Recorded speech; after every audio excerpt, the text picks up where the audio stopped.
So guys, আজকে হচ্ছে আমাদের পুরো সিরিজের ফাইনাল পার্ট, যেখানে আমি তোমাদের রিটেক প্লাস বোনাস মানে যেখানে আমি তোমাদের ফুল ভিডিও দেখাই, মানে ফুল যে একটা প্যান্ডেলের থিম হয়েছে সেটা দেখাই, প্লাস আমি তোমাদের বোনাস পার্টগুলো দেখাই, মানে যেগুলো আমি আদার্স আরও তোমাদের এক্সট্রা দেখাই। সো আজকে আমি সে দুটো এক করিয়েছি। So that's of all. আজকে আর একটা নোট ডাউন করে রাখো, আমি সেই সব প্যান্ডেল দেখাচ্ছি না, যেমন নেক্সট আর গত প্যান্ডেল যেমন বিদ্যুৎ বাহিনী ক্লাবের যে ভিডিওটা আমরা করেছি ওটা ফুললি কমপ্লিট, কারণ ওটা খুব দেরি করেই হয়েছে আর আমরা যত শিগগিরই সম্ভব সেটা আমরা পোস্ট করার চেষ্টা করেছি। সো আমরা সেই প্যান্ডেলটা বাদ দিয়ে আদার্স তোমাদের যা দেখিয়েছি, যেমন সম্মেলনী আর অগ্নিশিখা তো থাকবেই, কারণ ওগুলো ফুল আমরা কমপ্লিট করতে পারিনি। সো ওটা ওই দুটো অ্যাড করবো এক্সট্রা।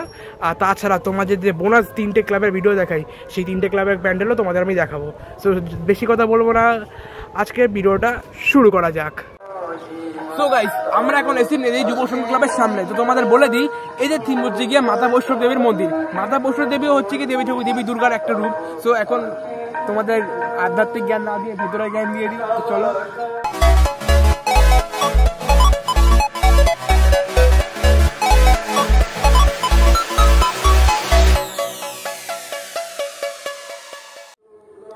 তোমাদের দেখিয়ে দিই, এখানে এক একটা করে সমস্ত ঠাকুরের আবার কয়েকটা সুন্দর সুন্দর বসিয়ে ঠাকুর বসিয়েছে। যেমন এখানে গণেশ ঠাকুর রয়েছে, আর এই পাশটা রয়েছে বজরংবলী ঠাকুর, আমাদের হনুমান ঠাকুর, আর এই পাশটা রয়েছে শিব ঠাকুর।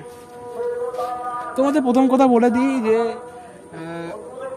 আমার এই পাশটা অতটা ভালো লাগলো না, কারণ একটু ডেকোরেশনটা ঠিক করা যেত। একটু দেখলে কেমন, আমার তো ঠিক লাগছে না ঠিক মতন। আবার যাদের একটুখানি শ্বাস প্রশ্বাসের সমস্যা, তারা আবার দেখো ভমিটিং বা বমি ভাবলে সাথে। এখন আমরা একটু ভেতরের দিকে যাই, তারপর দেখি বাকিটাও কিরকম আছে।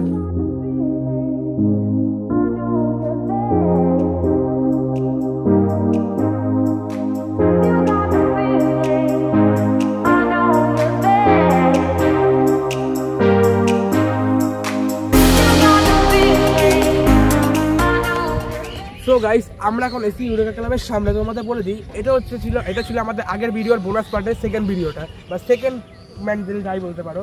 তো মানে বলে দিই, এদের থিম হচ্ছে গিয়ে বৌদ্ধ, মানে ব্যাংককের বৌদ্ধ মন্দির। আর দেখতে সুন্দরই লাগছে। পাশে যে সম্মেলনী আছে তার থেকে এদের লাইটিংটা আমি রাত্রেবেলা যদি ফুটেজ দেখাতে পারি, এদের লাইটিংয়ের কন্ডিশন বা লাইটিংয়ের যে ডেকোরেশনটা সত্যি সুন্দর হয়েছে। আর এখন আমরা যাবো ভেতরের দিকে। চল।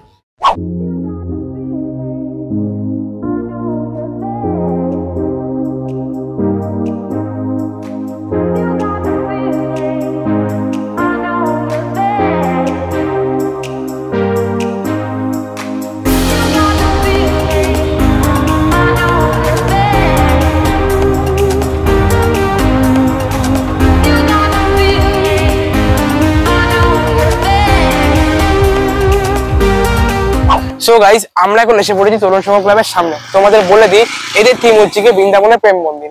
আর আশপাশে দেখতে খুব সুন্দরই লাগছে, প্যান্ডেলটা ঠিকঠাকই হয়েছে। আর এখন বর্তমান যুগ, যেহেতু এআই যুগ, এআই এর প্রিন্ট করে দিয়েছে। ওই ইউরেকা ক্লাবেও কিছু একটা এআই প্রিন্ট দেখেছিলাম। এখন যা বেশি কথা বাড়াবো না, এখন যাবো ঠিক ভেতরের দিকে। বেশ, চলো।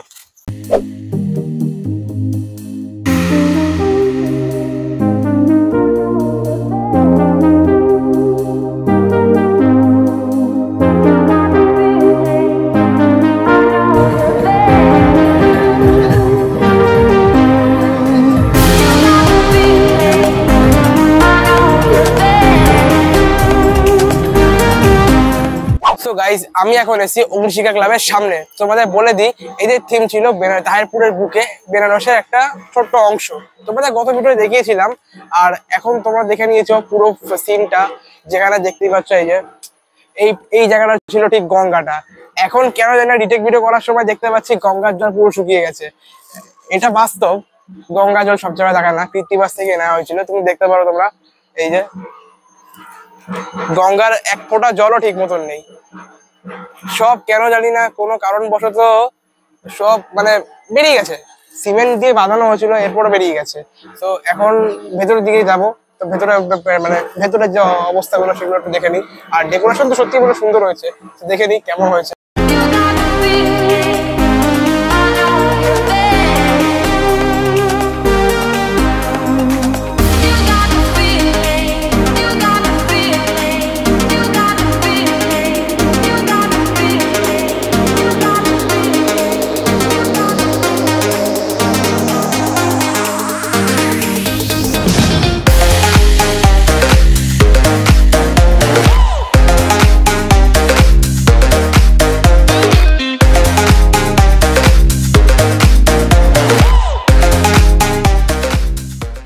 গাইস আমরা এখন এসে পড়েছি সম্মানী ক্লাবের সামনে। তোমাদের বলে দিই এই থিমটা তোমরা অবশ্যই দেখেছো আমাদের আগের ভিডিওতে, যে এদের থিম হচ্ছিল দীঘার জগন্নাথ মন্দির। সো প্রথম ভিডিও দেখেছিলাম অনেক কিছু ইনকমপ্লিট ছিল, তো এখন আমরা ভেতরটুকু দেখবো কতটা সুন্দর হয়েছে আর কতটা সুন্দর ডেকোরেশন হয়েছে। আর সত্যি কথা বলতে আমার সত্যি খুব ভালো লাগছে, এতটা সুন্দর নিখুঁত ভাবে যে প্যান্ডেল গুলো হয়েছে দেখতে একদম অসাধারণ। সো বেশি কথা বাড়াবো না, এখন যাবো ঠিক ভেতরের দিকে, চলো।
তোমাদের কোন প্যান্ডেল বা কোন ক্লাবের ঠাকুর বা প্যান্ডেল কোনটা বানালো অবশ্যই এক একটা কমেন্টে জানাবে। আর আমি সব কটার আমি এক একটা অ্যাড্রেস দিয়ে দেবো, সব দিয়ে বড় অ্যাড্রেস আমাদের আইপুরের মাঠ থেকে তুমি সব জায়গায় যেতে। I will see you in next video, till then by.